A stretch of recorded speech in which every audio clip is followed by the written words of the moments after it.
Hey everyone, I'm back, and today we're going to be talking about Alex and Emma. And this movie came out in 2003, and it's directed by Rob Reiner, who's made some good movies in the past. And I've started watching more of his stuff because they are leaving Netflix.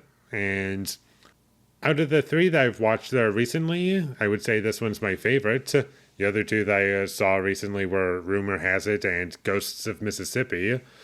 And I like this better than both of those. And it kind of felt like going back to When Harry Met Sally, in a sense, like going to a romantic comedy, but also having like a story within a story, mixing Princess Bride elements in there as well. And it did feel like its own unique story. And I liked that it was different and doing something kind of interesting. And I liked it overall.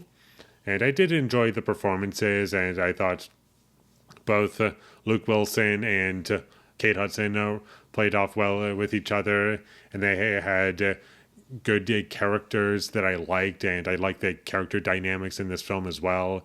I do feel as though they go a long way in this movie and make something that's very entertaining. And this movie doesn't overstay its welcome for more than a minute, I feel, and I felt as though the pacing was pretty brisk, and there were some comedic moments that I enjoyed, and I was just able to buy into this world and find it interesting and likable. And I did kind of like where things kind of started with our main character just owing money, and the whole execution of that I found to be quite entertaining and fun. And as the movie went along, I was like, oh, I'm starting to feel emotions while watching this movie.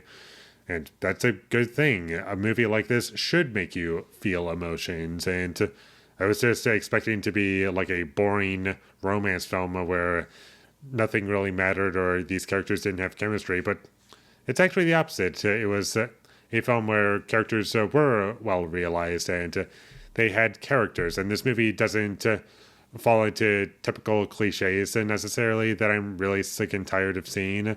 Instead, it just does its own thing while not leaving you unsatisfied with what you just saw.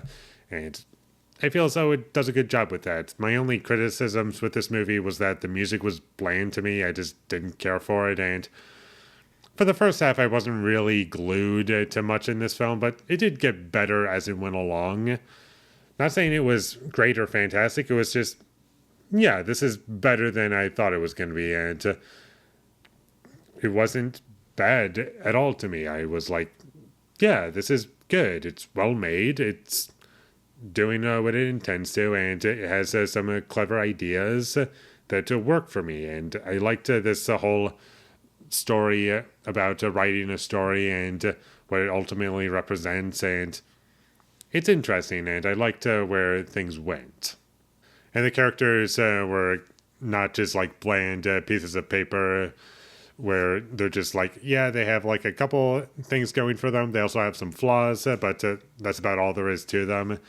No, instead, they do feel like characters, to me at least. And that's where this movie really strides, is that the characters are very well written, I feel.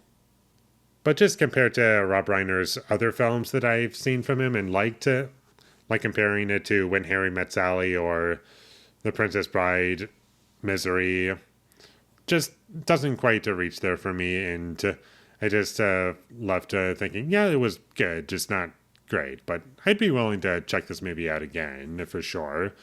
I didn't regret watching the film, as I did with a couple of movies that I've seen recently, but still, solid movie. I liked it, and I would recommend that you check it out.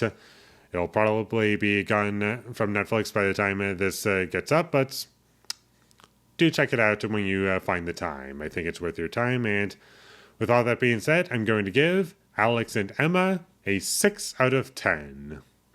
Thank you for watching my videos. As always, if you enjoyed this review, be sure to leave a like and comment down below what you thought of Alex and Emma, and my social media links, they will all be in the description, so follow me there. And last but not least, subscribe to be a part of Foley Nation, and I'll see you when I get my next review up, and that is going to be for Black Panther, Wakanda Forever. So look forward to that, but until I get that up, thank you for watching and have a great day.